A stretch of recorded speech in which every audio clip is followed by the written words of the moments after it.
সাবুদানা দিয়ে কিছু বানাতে চাইলে ঝটফট এই টিফিন রেসিপিটি তৈরি করে দেখতে পারেন। ছোট বড় সবাই খুবই পছন্দ করবে, খেতেও কিন্তু হবে দুর্দান্ত টেস্টি। নমস্কার বন্ধুরা, অমৃতাদি কুকিং চ্যানেলে সবাইকে স্বাগত জানিয়ে আবারও হাজির হয়েছি। তো যে সকল বন্ধুরা ইউটিউব চ্যানেল থেকে দেখছেন তারা প্লিজ চ্যানেলটাকে সাবস্ক্রাইব করে আমার পাশে থাকবেন, আর যারা ফেসবুক থেকে দেখছেন তারা পেজটাকে ফলো করে রাখবেন। আর স্কিপ না করে পুরো রেসিপিটি দেখা অনুরোধ রইল, লাইক দিয়ে ভিডিওটি দেখবেন। চলুন রেসিপিটি দেখে নেওয়া যাক। এখানে দেখুন নিয়ে নিয়েছি সাবুদানা। তো এখানে আমি বাটি মেপে নিয়ে নিয়েছি 2 বাটি মতো সাবুদানা। এবার আমি এটাকে জলে খুব ভালো মতো করে ভিজিয়ে রেখে দেব। এখানে আমি প্রায় 1 ঘন্টার মতো কিন্তু ভিজিয়ে রেখেছিলাম, আর এতে কিন্তু খুব ভালো মতো করে সাবুদানাগুলো ফুলে ডাবল হয়ে গেছে। আর দেখে বুঝতেই পারছেন আমি এখানে ভেঙে দেখাচ্ছি, সাবুদানাগুলো কিন্তু একেবারে নরম হয়ে গেছে। এই যে আমি হাতের সাহায্যে চেপেও দেখালাম। তো এখানে কিন্তু পুরোপুরিভাবে কিন্তু নরম করে নিতে হবে সাবুদানাগুলোকে। আর এখানে দেখুন একটা আমি আলু নিয়েছি, সেদ্ধ করা আলু। আর এখানে নিয়েছি একটা গ্রেটার। তো গ্রেটারটাকে আমি দিয়ে এই আলুটাকে একটু গ্রেট করে নিচ্ছি। আপনারা কিন্তু হাত দিয়ে ম্যাশ করে নিতেও পারেন। তো আমি একটু গ্রেটারটা দিয়ে গ্রেট করে নিচ্ছি, কারণ যেন দানা দানা না থাকে তার জন্য। এরপর দেখুন আমি কিন্তু আলুটাকে খুব সুন্দর করে গ্রেট করে নিয়েছি। তো আমি এবার কাটছি নিলাম এভাবে। দেখুন 2-3 মিনিট একটু ঢাকা দিয়ে রেখেছিলাম, আর এতে কিন্তু আরও ফুলে গেছে। এখান থেকে আমি এইভাবে জলটা ছেঁকে ছেঁকে দিয়ে দিচ্ছি।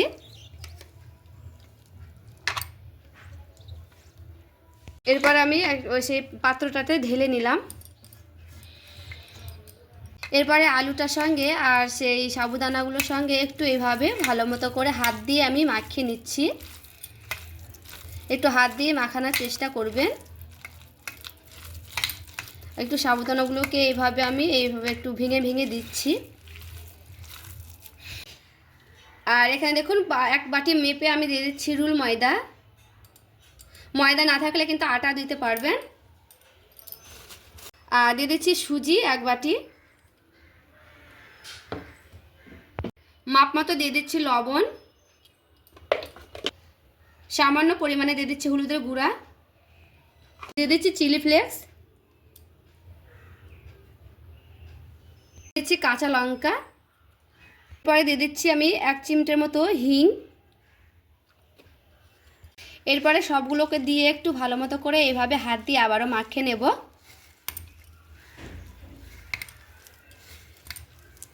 তো একটু ভালো মতো করে কিন্তু মাখিয়ে নিতে হবে এইগুলোকে। তো আমি হাত দিয়ে কিন্তু একটু ভালো করে মাখিয়ে নিচ্ছি। এরপর দেখুন খুব ভালো মতো করে কিন্তু মাখিয়ে নিয়েছি। এটা কিন্তু খুব শুকনো শুকনো হবে না, দেখে বুঝতে পারছেন কেমন এসেছে ডোটা। এরকম কিন্তু ডোটা হবে। যেহেতু আমি এখানে সুজি দিয়েছি, যে এখানে একটু নরম আছে, তো সুজির কারণে কিন্তু একেবারে কিন্তু শক্ত শক্ত হয়ে যাবে। তো 5 মিনিটের মতো কিন্তু রেস্টে রেখে দেবো। তাহলে ঢাকা দিয়ে দিচ্ছি। আমি একটা কড়াই বসিয়ে নিয়েছি, কড়াই দিয়ে দিচ্ছি অল্প পরিমাণে জল। তো যেহেতু আমি এখানে চাটনি করব টমেটো দিয়ে, তো এখানে আমি 2টো টমেটো দিচ্ছি। তো টমেটো দুটোকে কিন্তু আমি গোটা গোটাই দিয়েছি। এরপরে আমি ঢাকা দিয়ে দিচ্ছি। তো ঢাকা দিয়ে একটু আমি ভালো মতো করে সেদ্ধ করে নেব টমেটোটাকে। আর এখানে দেখুন বন্ধুরা খুব ভালো মতো করে কিন্তু আমি টমেটোটাকে সেদ্ধ করে নিয়েছি। তো গ্যাসটাকে আমি বন্ধ করে নিলাম এখানে। আর এখানে একটু ঠান্ডা করার জন্য রেখে দিলাম টমেটো দুটোকে। আর দেখুন কিন্তু সেদ্ধ হয়ে গেছে, দেখে বুঝতে পারছেন। টমেটোর খোসা থেকে কিন্তু এই যে গা থেকে খোসাটা ছিটে যাচ্ছে। তো এখানে আমি একটু ঠান্ডা করার জন্য রেখে দিচ্ছি, তারপর আবার দেখাচ্ছি। এখানে দেখুন সেই টমেটোটাকে আমি সেদ্ধ করা টমেটোটা নিয়ে চলে এসেছি। আর এই যে খোসাগুলো এইভাবে আমি তুলে নিচ্ছি। খোসাগুলো কিন্তু অটোমেটিকই ছুটে যাচ্ছে, দেখে বুঝতে পারছেন। এই যে তো এইভাবে আমি একটু এভাবে খুলে নিলাম। আর দুটোরই কিন্তু খুলে নিচ্ছি খুব ভালো মতো করে। দেখুন দুটো টমেটো কিন্তু আমার খুব ভালো মতো করে খোসাটা ছাড়িয়ে নিয়েছি। তো আর এখানে দেখুন টমেটোটা একটু ঠান্ডা হতে রেখে দেব কিছুক্ষণ, 2-1 মিনিট রেখেছি। তো ঠান্ডাও হয়ে গেছে, অনেক ঠান্ডা হয়ে গেছে পুরোপুরিভাবে। এখানে একটা মিক্সিং বোল নিয়েছি। তো এবার আমি দিয়ে দিচ্ছি সেই টমেটোর দুটোকে। দেখুন ঝালের জন্য 2টো কাঁচা লঙ্কা দিচ্ছি। তো ঝালটা কিন্তু কম বেশি করে নেবেন, একটা দিতেও পারেন। আর এখানে দিয়ে দিচ্ছি আদা টুকরো কটা। এরপরে খুব ভালো মতো করে একটা পেস্ট করে নিচ্ছি। আর এখানে দেখুন একটা খুব সুন্দর একটা পেস্ট করে নিয়ে চলে এসেছি। এখানে দেখুন ওই কড়াইটা কিন্তু আবারও নিয়ে চলে এসেছি। তো কড়াইটা কিন্তু আমি চাপিয়ে নিয়েছি। অল্প পরিমাণে দিয়ে দিচ্ছি তেল। দিয়ে দিচ্ছি এখানে অল্প পরিমাণে 5 ফোড়ন, শুকনো লঙ্কা নিয়েছি, তো এরপরে আমি দিয়ে দিচ্ছি। তো একটু ভালো মতো করে গরম করে নেব। দেখুন এই মিক্সিং বোল যেটা মানে পেস্ট করে নিয়েছে টমেটোটা, এবার আমি দিয়ে দিচ্ছি। এরপর একটু ভালো মতো করে নাড়াচাড়া করে নেব। অল্প পরিমাণে হলুদের গুঁড়া, লবণ, এরপর একটু ভালো মতো করে নাড়াচাড়া করে নেব। দিচ্ছি স্বাদের জন্য একটু চিনি দিলাম, যেহেতু টক জিনিসে একটু চিনি দিলে বেশি ভালো লাগে খেতে, টক মিষ্টি খেতে ভালো লাগে তার জন্য। তো একটু ভালো মতো করে নাড়াচাড়া করে নেব, মানে একটু শুকনো শুকনো করে নেব। তো এইরকম কিন্তু হয়ে গেছে, তো আর কিন্তু বেশি শুকনো শুকনো করা যাবে না। এরপর আমি নামিয়ে নিচ্ছি, তারপরে দেখাচ্ছি। এরপর আমি ঢাকাটা নিয়ে খুলে দিচ্ছি। দেখুন 5 মিনিট পর ফিরে এলাম, আর দেখুন কি সুন্দর কিন্তু এতে মানে সুজিগুলো ফুলে কিন্তু সেট হয়ে গেছে, দেখে বুঝতেই পারছেন। আর এখানে দেখুন একটা পেপার নিয়েছি, তো আপনার হাতের কাছে বাটার পেপার থাকলে বাটার পেপার নিয়ে নিতে পারেন। তো এখানে আমি সাদা তেল নিয়েছি, সাদা তেলগুলো এইভাবে একটু লাগিয়ে নিচ্ছি হাত দিয়ে। আর এখান থেকে দেখুন, আর আমি হাতে কিন্তু তেল লাগিয়ে নিয়েছি, আর এখান থেকে সে ডোটা নিয়ে নিচ্ছি। তো যেমন সাইজ করবেন তেমন কিন্তু ডো নিয়ে নিতে পারেন।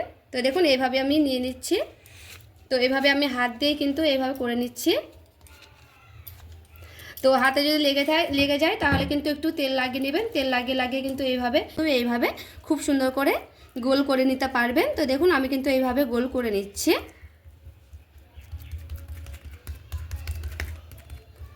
আমি গ্যাস অন করে নিয়েছি, আর এখানে আমি একটা ফ্রাই প্যান বসিয়ে নিলাম। আর এখানে দেখুন আমি হালকা করে দিয়ে দিচ্ছি মানে তেল, সাদা তেল দিলাম, একেবারে সামান্য দিয়েছি। তো একটু ভালো মতো করে ফ্রাই প্যানের গায়ে লাগিয়ে নিচ্ছি। আর দেখুন আমি কিন্তু এভাবেই বসিয়ে নিলাম। তো বাটার পেপারটা কিন্তু ফেলে দিলাম দিয়ে, এরপর দেখুন এইভাবে আমি উল্টে নিচ্ছি। তো এক পিঠ হয়ে গেলে কিন্তু এই পিঠটা উল্টে নিতে হবে, আর একটু গ্যাসের আঁচটা কমিয়ে নিতে হবে। গ্যাসের আঁচটা কমিয়ে কিন্তু ভেজে নিতে হবে। তো দেখুন এই পিঠটাও কিন্তু আমি খুব সুন্দর করে ভেজে নেব। তো একটু সময় লাগবে, হাতে সময় লাগে কিন্তু একটু 2 পিঠ ভালো মতো করে ভেজে নিতে হবে। আর দেখুন বন্ধুরা এই পিঠটা হয়ে গেল, আবার কিন্তু উল্টে পিঠটা আমি উল্টে নিলাম। আর তো 2 পিঠে দেখুন কি সুন্দর কিন্তু 2 পিঠে আমি ভেজে নিয়েছি। তো এরকম কিন্তু ভেজে নিলে হয়ে যাবে। তো দেখুন দেখতে কতটা লোভনীয় হয়েছে। তো এটা আমি নামিয়ে নিচ্ছি।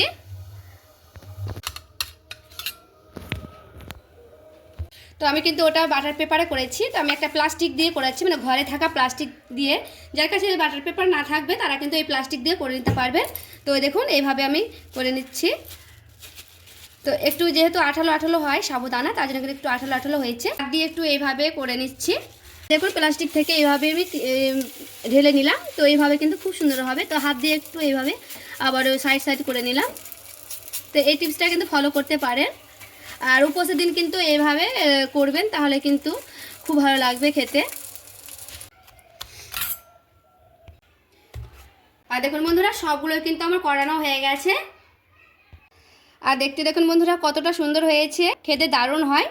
মানে যে হালকা খিদে পেলে কিন্তু খেয়ে নিতে পারবেন।